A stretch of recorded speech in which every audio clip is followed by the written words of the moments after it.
وعلى آل سيدنا شفيعنا محمد আলহামদুলিল্লাহ অজস্র অগণিত শুকরিয়া মহান রব্বুল আলামিনের দরবারে, যিনি আজকে আমাদের এই শ্যামপুর এই মসজিদ পাকে জাতে পাক আলে রাসূল আহলে বাইতের শানে এই পবিত্র মজলিসে হাজির হওয়ার মতো তৌফিক দান করলেন। এজন্য সকলে মিলে আলহামদুলিল্লাহ রাব্বিল আলামিন। মহান রব্বুল আলামিনের অশেষ দয়া, অশেষ মেহেরবানিতে আমরা খানদানে কাদেরিয়া এই দরবার পাকের গোলাম হতে পেরেছি, ঠিক কিনা? এটা মহান রব্বুল আলামিনের অশেষ দয়া আমাদের জন্য। তো খানদানে কাদেরিয়া রাসূল পাকের আহলে বাইত বর্তমান সাজ্জাদা নশীন হুজুর পাক সৈয়দিনা হযরত সৈয়দ শাহ ইয়াসুফ আলী আল কাদরি আলা জাদ্দিহি নবীন আলাইহিস সালাতু ওয়াস সালাম, উনি রাসূল পাকের 36তম বংশধর। উনি কি আহলে বাইত না? উনি রাসূল পাকের আহলে বাইত আছেন, ঠিক কিনা? কি রূপে আছেন উনি? আমরা যে বর্তমান যুগে আছি কি রকম আছেন, এটা মাওলা হুজুর পাক যিনি দেওয়ানে হজরতে জামাল লিখেছেন, যেটা আমরা 11 শরীফ কিংবা মাহফিলের মধ্যে পড়ে থাকি, যে কিতাব দেওয়ানে হজরতে জামাল, এটা মাওলা হুজুর পাক লিখেছেন।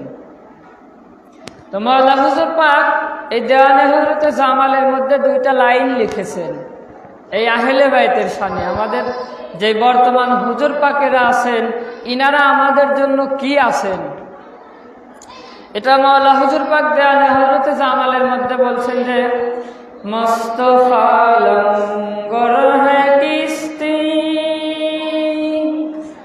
নো কি হ্যায় আহলে বাইত গৌসে দরিয়া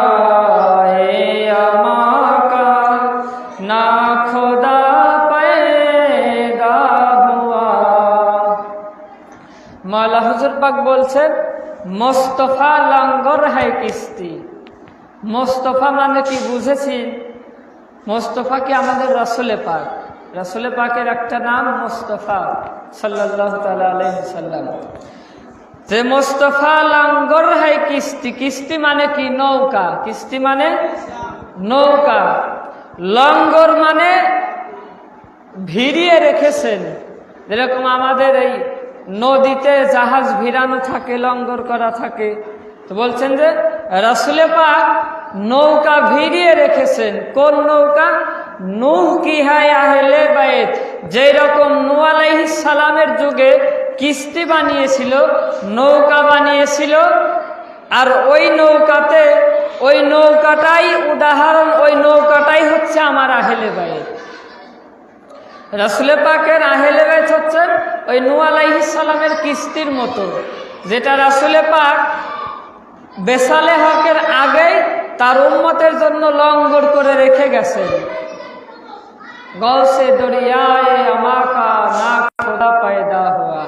আর এই নৌকা যার যুগে যিনি গদিতে থাকবেন, এই হুজুর পাকেরা এমন নৌকা চালক, এই নৌকাটা এমন ভাবে তারা চালাবেন যে যত বড় জলোচ্ছ্বাস হোক, যত বড় ঝড় হোক, এই নৌকাটা সমস্ত জলোচ্ছ্বাস উপেক্ষা করে নাজাতের কিনারে পৌঁছে যাবে। নূহ আলাইহিস সালামের কিস্তির মতো। নূহ আলাইহিস সালামের কিস্তির ঘটনা জানেন সবাই, যে নূহ আলাইহিস সালামের যুগে উনি যখন তার কওমের মাঝে ইসলামের দাওয়াত পৌঁছাচ্ছিলেন, হেদায়েতের রাস্তায় মানুষকে ডাকতেছিলেন, ওনার দাওয়াতে বেশিরভাগ মানুষই কি গোমরাহী ছিলেন, আসেন নাই। অল্প কয়েকজন লোক ওনার দাওয়াত কবুল করেছিলেন, ঈমান এনেছিলেন। তো আল্লাহ হুকুম দিলেন যে এখন নৌকা বানাও। আর নৌকা বানানোর পরে আল্লাহ বললেন এখন আমার তরফ থেকে গজব নাজিল হবে, তো তোমার দাওয়াতে যারা ঈমান এনেছে ওই ব্যক্তিদেরকে নিয়ে তুমি নৌকাতে উঠে পড়ো। তো উনি যে কয়েকজন দাওয়াত কবুল করেছিলেন, ঈমান এনেছিলেন, তাদেরকে নিয়ে নৌকায় উঠে গেলেন। তখন শুরু হয়ে গেল আল্লাহর তরফ থেকে গজব, মহাপ্লাবন, যে এত পানি হয়েছিল পৃথিবীর যত সবচাইতে উঁচু যে পাহাড় সেটাও ডুবে গিয়েছিল।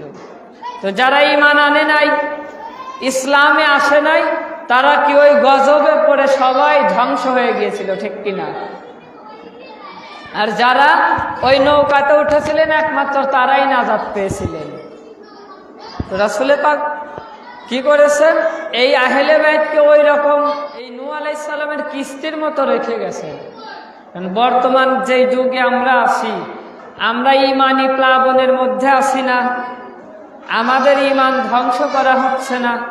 বাংলাদেশে আলেমের অভাব আছে, ফেসবুক ইউটিউবে ঢুকবেন, আজকে দেখেন আমাদের দরবার পাখির অনেক যুবক ভাইরা তারা এই সমস্ত এই বক্তাদের ওয়াজ শুনে শুনে যে অমুক বিশ্ববিদ্যালয়, বিশ্বের নাম করা বিশ্ববিদ্যালয় থেকে পাশ করে এসেছেন এই মুফতি মাওলানারা, মিশরের আল আজহার বিশ্ববিদ্যালয় থেকে এসেছেন, এই যে পাশ করে এসে ইনারা যেই ভুল ওয়াজ করে করে আহলে বাইত থেকে মানুষকে দূরে সরিয়ে নিয়ে যাচ্ছে না। আর আমাদের যুবক ভাইরা এই সমস্ত বক্তাদের মধুর কণ্ঠ শুনে পাগল হয়ে যাচ্ছে, ঠিক কিনা?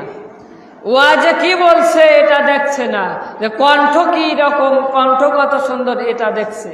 দেখে দেখে ওয়াজ শুনে শুনে আজকে দরবার পাক থেকে দূরে সরে যাচ্ছে না, মানুষকে গোমরাহি করে রাখছে। তো এই জন্য রাসূল পাক আহলে বাইতকে রেখে গেছেন নূহ আলাইহিস সালামের কিস্তির মতো। কারণ আমরা বর্তমান ঈমানি মহাপ্লাবনের মধ্যে পড়ে হাবুডুবু খাচ্ছি, ঠিক কিনা? পৃথিবীর মানুষের মাঝে ঈমান ধ্বংস করার প্রচারণা করা হচ্ছে ইসলামের নামে, যেই প্লাবনের মধ্যে পড়ে সাধারণ মানুষ হাবুডুবু খাচ্ছে। এর থেকে বাঁচার জন্যই রাসূল পাক আহলে বাইতকে রেখে গেছেন। রাসূল পাক বলেছেন, হযরত আনাস বিন মালিক রাদিয়াল্লাহু তাআলা আনহু উনি হাদিস শরীফ বর্ণনা করছেন। হাদিস শরীফ মিশকাত শরীফেও আছে, তিরমিজি শরীফেও আছে, আরো হাদিসের কিতাবেও আছে। আনাস বিন মালিক বলছেন, আখে জুমবে বাবিল কাবা, তিনি কাবা শরীফের চৌকাঠ ধরে বলছেন, যে আগে বলছেন আমাকে যারা চেনো তারা তো আমাকে চেনোই, কিন্তু যারা আমাকে চেনো না তো জেনে রাখো আমি আনাস বিন মালিক বলছি, ইন্না ক্বালা রাসূলুল্লাহ সাল্লাল্লাহু তাআলা আলাইহি ওয়াসাল্লাম, নিশ্চয়ই রাসূল পাক বলেছেন। কি বলেছেন? মাসালু আহলে বাইতিকা মাসালু সাফিনাতুন নূহিন মান রাকিবাহা নাজা ওয়া মান তাকাল্লাফা আনহা হালাকা। আনাস বিন মালিক বলছেন নিশ্চয় রাসূল পাক এটা বলেছেন, কি মাসালু আহলে বাইতিকা মাসালু সাফিনাতুন নূহিন, আমার আহলে বাইতের উদাহরণ হচ্ছে হযরত নূহ আলাইহিস সালামের কিস্তির মতো। মান রাকিবাহা নাজা, যারা আমার আহলে বাইত নামক কিস্তিতে উঠবে একমাত্র তারাই নাজাত পাবে। যেরকম নূহ আলাইহিস সালামের যুগে উনার কওমদের মধ্যে উনি যাদেরকে নিয়ে এই নৌকাতে উঠেছিলেন একমাত্র তারাই নাজাত পেয়েছে, ওই রকমই বলছেন তো আমার আহলে বাইত নামক কিস্তিতে যারা উঠবে একমাত্র তারাই নাজাত পাবে। এবং ওয়ামান তাকাল্লাফা, আর যারা আমার আহলে বাইত নামক কিস্তিতে উঠবে না, আমার আহলে বাইতকে অনুসরণ করবে না, আমার আহলে বাইতকে মহব্বত করবে না, ওয়ামান তাকাল্লাফা আনহা হালাকা, তারা ধ্বংস হয়ে যাবে। তারা কি হবে? ধ্বংস হয়ে যাবে, জাহান্নামী হয়ে যাবে।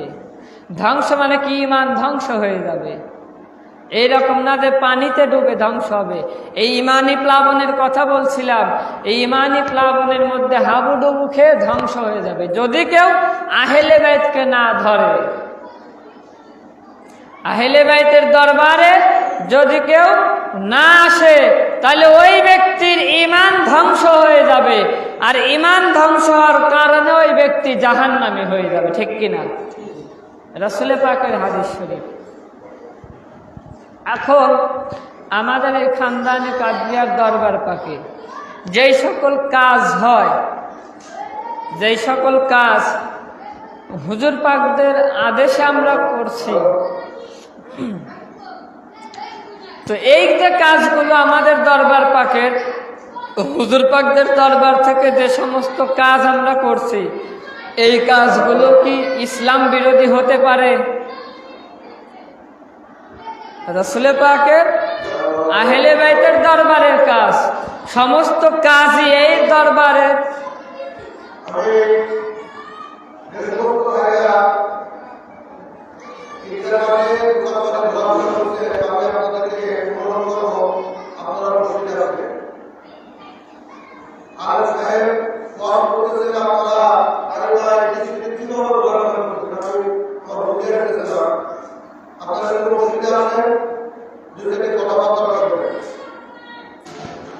তো এই দরবার পাকের এমন কোনো কাজ নাই যেটা ইসলাম বিরোধী এবং কোরআন হাদিসের বাইরে, ঠিক কিনা?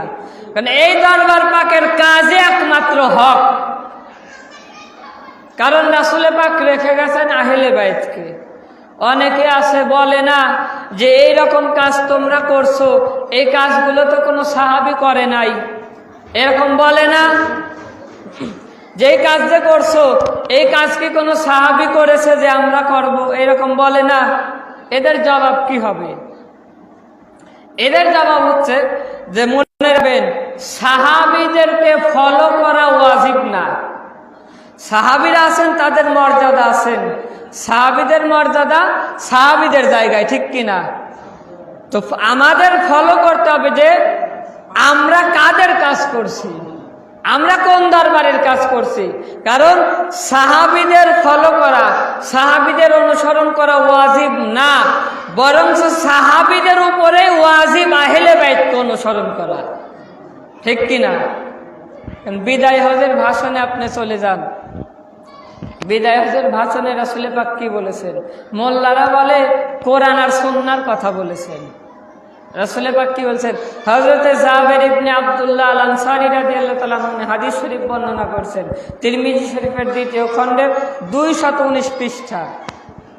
হযরতে জাবের ইবনে আব্দুল্লাহ আল আনসারী রাদিয়াল্লাহু তাআলা আনহু বর্ণনা করছেন যে ফি হজ্জাতিহি বিদায় ইয়াউমি আরাফা আলা নাকিতিহিল কসওয়া ইয়া আইয়ুহান সামিতুর রাসূলুল্লাহ সাল্লাল্লাহু তাআলা আলাইহি ওয়া সাল্লাম, যে আমি নিজের কানে রাসূল পাককে বলতে শুনেছি কি?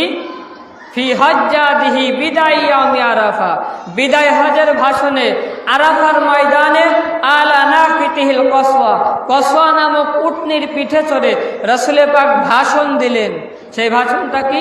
ইয়া আইয়ুহান নাস, হে মানব জাতি, ইন্নী তারাকতু ফীকুম, আমি তোমাদের মধ্যে রেখে যাচ্ছি দুইটি বৃহৎ বস্তু, মা ইন আখাযতুম বিহি, যদি তোমরা এই দুইটাকে ধরে রাখো, লান তাদিল্লু, তোমরা কখনোই গোমরাহী হবে না। দুইটা কি? কিতাবাল্লাহি ওয়া ইতরাতি আহলে বাইত, তার একটি হচ্ছে আল্লাহর কিতাব কোরআন এবং অপরটি হচ্ছে আমার আহলে বাইত। এখন কথা হচ্ছে রাসূল পাক যে ভাষণ দিলেন তার সম্মুখে কি সাহাবীরা ছিলেন না? সাহাবীরা ছিলেন না। রাসূল পাক ভাষণ দিলেন ইয়া আইয়ুহান নাস, হে মানব জাতি, শুধু সাহাবীদের উদ্দেশ্যেই বলেন নাই, মানে সমগ্র মানব জাতি, হোক সে হিন্দু, হোক সে বৌদ্ধ, হোক সে খ্রিস্টান, হোক সে মুসলমান, সমস্ত মানব জাতির জন্য কোরআন এবং আহলে বাইতকে রেখে গেছেন। আর বললেন যদি ধরে রাখো, লান তাদিল্লু, তোমরা কখনোই গোমরাহী হবে না। আর সামনে কি সাহাবীরা ছিলেন না? সামনে সাহাবীরা উপস্থিত ছিলেন না? তো বলে গেলেন কি? যদি ধরে রাখো, তার মানে সাহাবীদেরকেও বলে গেলেন যে আহলে বাইতকে যদি ধরে থাকো কোরআনের সাথে, তোমরা কখনোই গোমরাহী হবে না। তো যেহেতু ধরে রাখলে গোমরাহী হবে না, তার মানে কি ছেড়ে দিলেই গোমরাহী, ঠিক কিনা? ছেড়ে দিলেই গোমরাহী এবং পথভ্রষ্ট, ঠিক কিনা? এখন সাহাবীদেরকেও বললেন, তো বললেন যদি ধরে রাখো গোমরাহী হবে না, তার মানে ছেড়ে দিলেই গোমরাহী। এখন কোন সাহাবী যদি আহলে বাইতকে ছেড়ে দেয়, তাহলে কি সঠিক পথে থাকলো না গোমরাহী হলো? যদি ছেড়ে দেয় তাহলে কি গোমরাহি হলো না? তো সাহাবীরাও যদি আহলে বাইতকে ছেড়ে দেয় তো ওই সাহাবী গোমরাহি। সাহাবী যদি হেদায়েতের রাস্তায় থাকতে চায়, সাহাবী যদি সঠিক পথে থাকতে চায়, তো সাহাবীকে আহলে বাইতকে ধরে রাখতে হবে। আহলে বাইত যেটা বলবে ওটাই সাহাবীকে মানতে হবে, ঠিক কিনা? তো আমরা করছি আহলে বাইতের দরবারের কাজ। এই দরবারের কাজ কি কোনো ইসলাম বিরোধী হতে পারে? তো যদি ইসলাম বিরোধী হয়, যদি ইসলাম বিরোধী হতো তাহলে কি রাসূল পাক বলে যেতেন আহলে বাইতকে ধরতে? যেহেতু রাসূল পাক বলে গেছেন আহলে বাইতকে ধরে রাখো, তার মানে এই দরবারের কাজ কোনো কাজই ইসলাম বিরোধী নয়, ঠিক কিনা?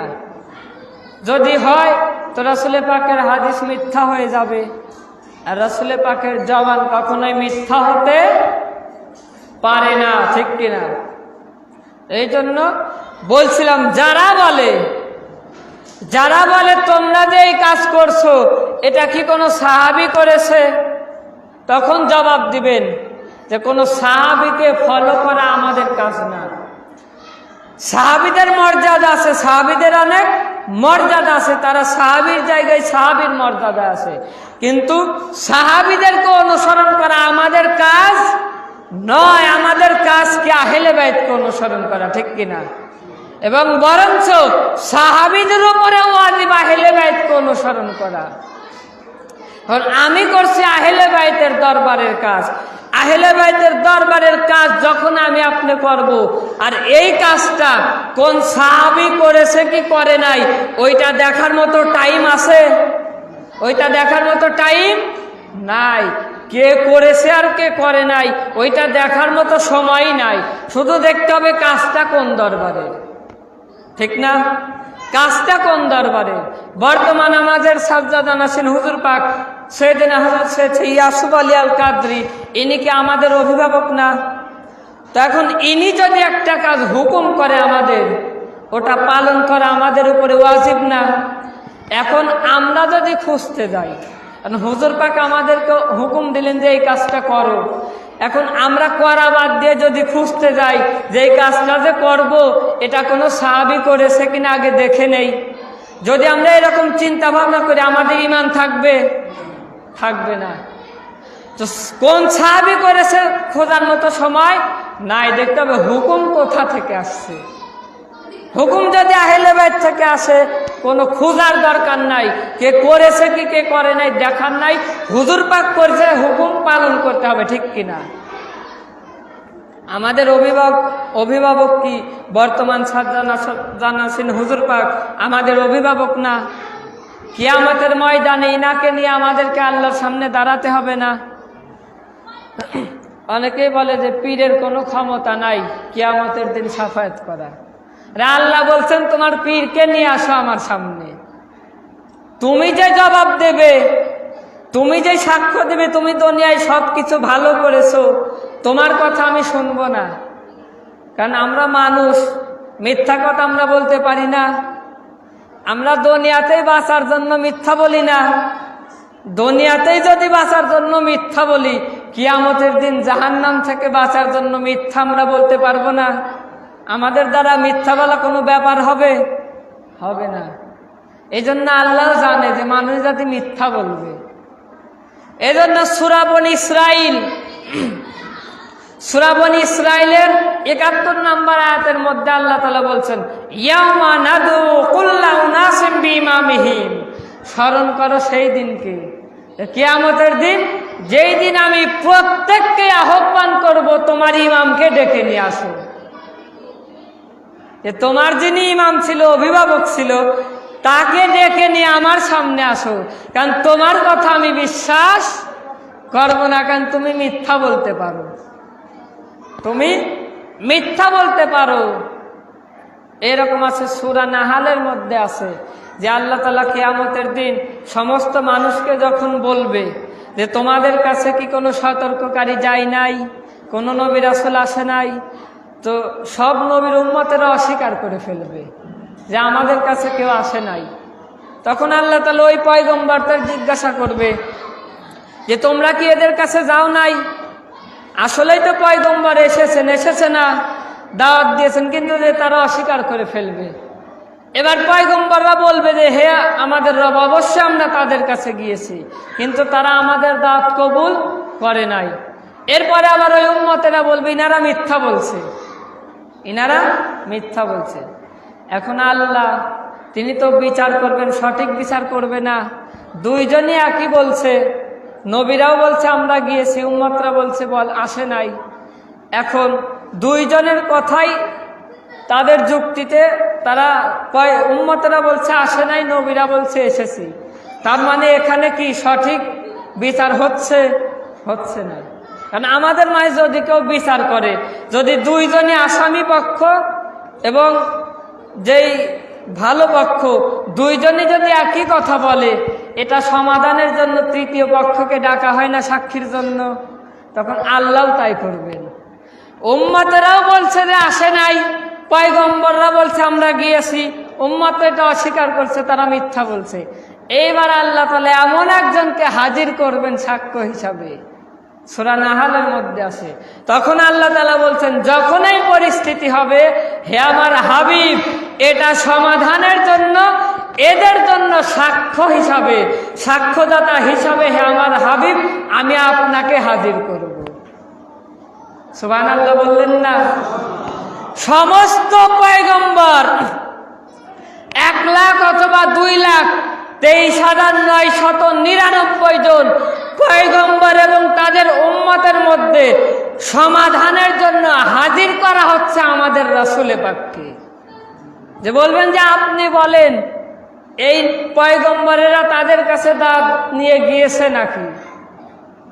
এখন কথা হচ্ছে রাসূলে পাককে যে আল্লাহ তাআলা হাজির করলেন, যে ব্যক্তি সাক্ষ্য দেয় যদি কেউ না দেখে তার সাক্ষ্য কি গ্রহণ করা হয়? হয় না।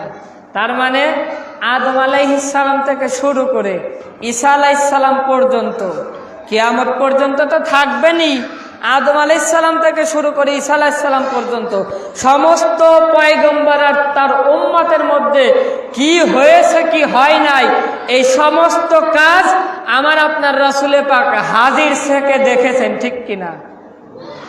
সমস্ত যুগেই হাজির ছিলেন, যার জন্য ওই সময় সাক্ষ্য হিসাবে আমাদের রাসূলে পাককে হাজির করা হবে। তখন রাসূলে পাক বলবেন হ্যাঁ অবশ্যই এই পয়গম্বরেরা তাদের কাছে দাওয়াত নিয়ে গিয়েছে, কিন্তু তারা অস্বীকার করেছে। তখন আল্লাহ ওই উম্মতদেরকে যারা দাওয়াত কবুল করে না তাদেরকে জাহান্নামে দিয়ে দেবে। তো মানুষ পূর্বের সব নবীর পয়গম্বররা কিন্তু মিথ্যা বলেছে, এখন আখেরি নবীর উম্মতদের মধ্যে কি মিথ্যা বলতে পারে না? তো আমরা মানি নাই আহলে বাইতকে, এখন জাহান্নামের আগুন থেকে বাঁচার জন্য বলে দিলাম যে আমরা আহলে বাইতকে মেনেছি, তারা যে এইভাবে হুকুম করেছে আমরা মেনেছি। এটা আল্লাহ জানেন যে তোমরা মিথ্যা বলবে। এই জন্য আল্লাহ তাআলা বলছেন আমি তোমাদেরকে আহ্বান করব যে তোমাদের যুগে যারা তোমাদের ইমাম ছিল, তোমাদের যিনি অভিভাবক ছিল, তাকে ডেকে নিয়ে আসো। তোমাদের কথা আমি মানব না, তোমার অভিভাবক তোমার পীর ও মুর্শিদ যেটা বলবেন আমি ওটাই মেনে নেব।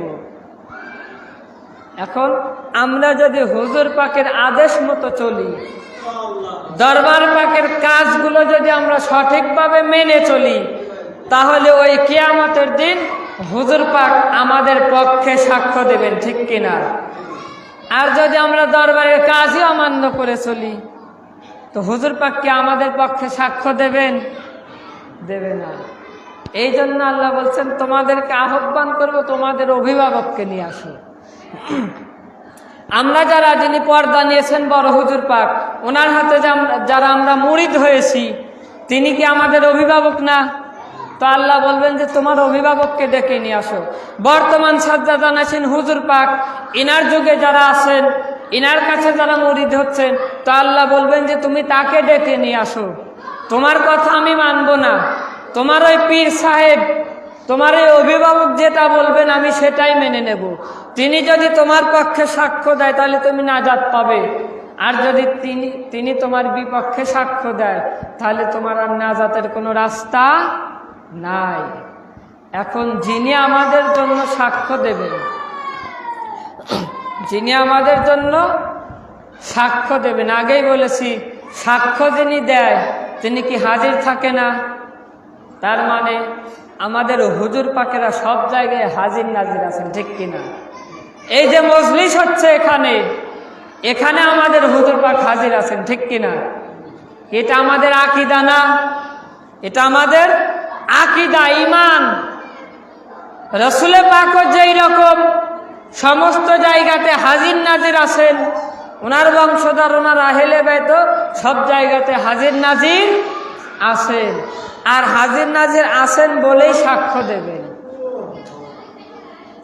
কিয়ামতের দিন আমরা তাদেরকে যদি ডেকে নিয়ে যাই, হুজুর পাকেরা যদি আমাদের পক্ষে সাক্ষ্য দেয়, তবে আমরা নাজাত পেয়ে যাব। এখন যেটা বলছিলাম, একমাত্র নাজাতের ওসিলা হচ্ছে আহলে বাইত। কিন্তু বর্তমান আমরা যেই যুগের মধ্যে এসেছি, বাংলাদেশে কি আলেমের অভাব আছে? আগে কিন্তু আমরা যখন ছোট ছিলাম, আপনারা যারা মুরব্বী আছেন, এই যে মাওলানা সাহেব আছেন, ইনারা আরো ভালো জানেন, আগে কিন্তু বাংলাদেশে এত আলেম ছিল না, ঠিক কিনা? কিন্তু তখন কিন্তু বেশিরভাগ 90% মুসলমানের ঘরে মিলাদ কিয়াম হতো না, মুহররম শরীফে পালন হতো না। তখন কি এই রকম মিলাদ কিয়ামের বিরুদ্ধে এত ফতোয়া ছিল না। কিন্তু তখনই কিন্তু আলেম কম ছিল, মাওলানা কম ছিল। সেই হিসাবে এখন আলেম সমাজ বেশি, তো সেই হিসাবে ইসলামের এই কাজগুলো আরো বেশি বেশি হওয়ার দরকার ছিল না? যেহেতু আলেম বেশি, তো কাজগুলো কি বেশি বেশি হওয়ার দরকার ছিল না? কিন্তু বেশি না হয়ে কি কমে যাচ্ছে? এই যে বিরুদ্ধে ফতোয়া দিচ্ছে, এটা ইসলামে জায়েজ নাই, মিলাদ কিয়াম জায়েজ নাই, মুহররম শরীফ করা জায়েজ নাই, এই মেদিনীপুর যেতে হবে, এইগুলো নাই। তার মানে আলেম হলেই যে মানুষ হেদায়েতের রাস্তায় থাকবে, আলেম হলেই যে মানুষ সঠিক ইসলামটা পাবে, এমন কোনো কথা না। তারাও কিন্তু কোরআন নিয়ে আলোচনা করছেন, কিন্তু সব মানুষ কি হেদায়েত পাচ্ছে না। আল্লাহ তাআলা কোরআনে বলেছে, ইউদিল্লু বিহি কাসীরা ওয়া ইয়াহদা বিহি কাসীরা। আমার এই কোরআন কিতাব, এ কোরআন পড়েই অধিকাংশ মানুষ গোমরাহী হবে, আবার এ কোরআন পড়েই অধিকাংশ মানুষ সুপথ পাবে। তার মানে আল্লাহ নিজেই বলছেন, কোরআন পড়লেও মানুষ গোমরাহী হবে, আবার কোরআন পড়লেই সঠিক রাস্তা পাবে, ঠিক কিনা? এখন এই কথা বলার কারণ কি? তার মানে শুধু কোরআন পড়লেই সঠিক রাস্তায় আসা যাবে না, এর জন্য কি আহলে বাইতের দরবারে যেতে হবে?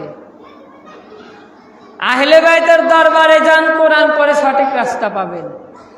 কিন্তু আহলে বাইতকে ধরবেন না, আপনি কোরআন যতই পড়েন সঠিক রাস্তা পাবেন? এখন আমাদের বেশিরভাগ মুসলমানেরা সবাই কি আমরা কোরআন পড়তে পারি? সবাইকে আমরা কোরআন পড়তে পারি না। এটা রাসূল পাক জানতেন না যে আমার উম্মতের মধ্যে বেশিরভাগই সবাই কোরআন পড়তে পারবে না, কিন্তু তারা সঠিক রাস্তা পাবে কিভাবে? হেদায়েতের রাস্তায় আসতে হবে না, কোরআন পড়লে হেদায়েত পাবে। তো কোরআন তো আমার উম্মতের মধ্যে সবাই পড়তে পারবে না, তো তারা হেদায়েত পাবে কিভাবে? এই জন্য রাসূল পাক বললেন, সাফিনাতুল বিহার এবং বিহারুল আনোয়ার, এই জবরদস্তি হাদিসের কিতাব, এছাড়া আরো অসংখ্য হাদিসের কিতাবে আছে। রাসূল পাক বলেছেন, ইন্নাল হুসাইনা মিসহাবুল হুদা ওয়া সাফিনাতুন নাজাত। নিশ্চয় হে আমার উম্মতেরা, শুনে রাখো, তোমরা যারা আমার উম্মত হয়ে কোরআন শরীফ পড়তে পারবে না, তাই বলে তোমরা ভয় পেও না যে তোমরা হেদায়েত পাবে না। আমি বলে যাচ্ছি যে আমার বেটা হুসাইন, ইন্নাল হুসাইন মিসহাবুল হুদা, নিশ্চয় আমার বেটা হুসাইন হচ্ছে হেদায়েতের বাতি, ওয়া সাফিনাতুন নাজাত, এবং নাজাতের নৌকা। রাসূল পাক জানতেন যে আমার উম্মতের মধ্যে অনেকেই কোরআন পড়তে পারবে না, আর এদিকে আল্লাহ বলছেন কোরআন পড়ে অধিকাংশ মানুষ গোমরাহী হবে। তো আলেম সমাজ এই কোরআনের কথা বলে বলে মানুষকে গোমরাহী করে রাখবে।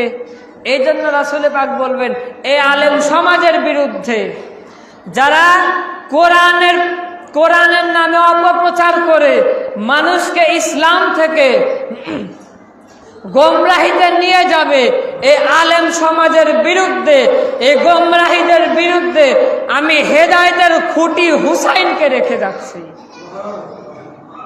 হুসাইনের দলে আসো, হুসাইনকে মহব্বত করো। যদি হুসাইনের মহব্বতে থাকো, এই হুসাইনের পথে আসো, আমার বেটা হুসাইনকে অনুসরণ করো।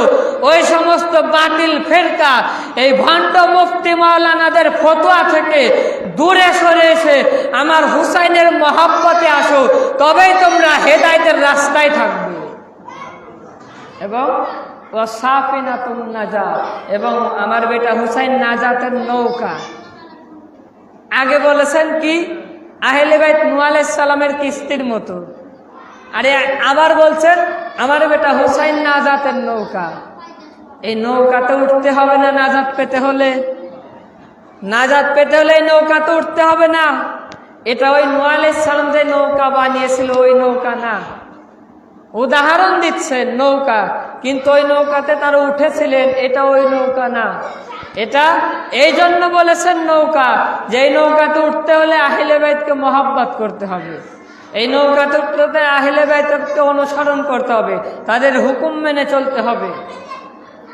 এই নৌকাতে যদি তোমরা আমার আহলে বাইতকে মহব্বত করো, হুসাইনের জন্য মাতম করো, মারসিয়া করো, মিলাদুন নবী পালন করো, এই কাজগুলো যদি তোমরা করো, আমার আহলে বাইতের হুকুম মোতাবেক, আমার আহলে বাইতের দরবারের সমস্ত কাজ যদি তোমরা মেনে চলো, তবে তোমরা জেনে রেখো তোমরা নাজাতের নৌকাতে উঠে আসো,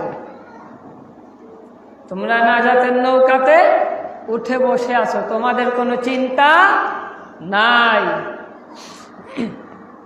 এই জন্য যে কোরআনের কথা শুনিয়ে শুনিয়ে, মধুর কণ্ঠ শুনিয়ে শুনিয়ে মানুষকে হেদায়েত থেকে বঞ্চিত করে রেখেছেন। এই জন্য আল্লাহ বললেন যে কোরআন পড়ে অধিকাংশ মানুষ গোমরাহী হবে, আবার কোরআন পড়ে অধিকাংশ মানুষ সুপথ পাবে। তার মানে যারা কোরআন পড়বে, কোরআনের আলোচনা করবে, কিন্তু এদের জবান দিয়ে আহলে বাইতের প্রচার হবে না। দেখেন যারা নাম করা বিশ্ববিদ্যালয় থেকে পাশ করে এসেছেন, এদের ওয়াজ আপনি যদি শুনে থাকেন, দেখেন এরা কোনো ওয়াজের মধ্যে আহলে বাইতের কথা বলছে? আহলে বাইতের প্রচার করছে না। প্রচার করা তো দূরের কথা, আরো বলছে এইটা করা যাবে না, এই কাজগুলো করা যাবে না, এটা ইসলাম বিরোধী। ইসলাম বিরোধী এইগুলো কাজ মানুষকে আহলে বাইতের কথা বলে মানুষকে হেদায়েতের রাস্তায় আনা তো দূরের কথা, মানুষকে আরো দূরে সরিয়ে দিচ্ছে। আর তাদের এই ফাঁদে পা দিচ্ছে আমাদের যুবক ভাইরা, ঠিক কিনা? আমাদের যুবক ভাইরা কি এই তাদের ফাঁদে পা দিচ্ছে না? দেখবেন ইউটিউবে, ফেসবুকে এদের ওয়াজ শুনে শুনে দরবার পাকের প্রতি মহব্বত কমে যাচ্ছে, ঠিক কিনা? দরবার পাকের প্রতি মহব্বত কমে যাচ্ছে।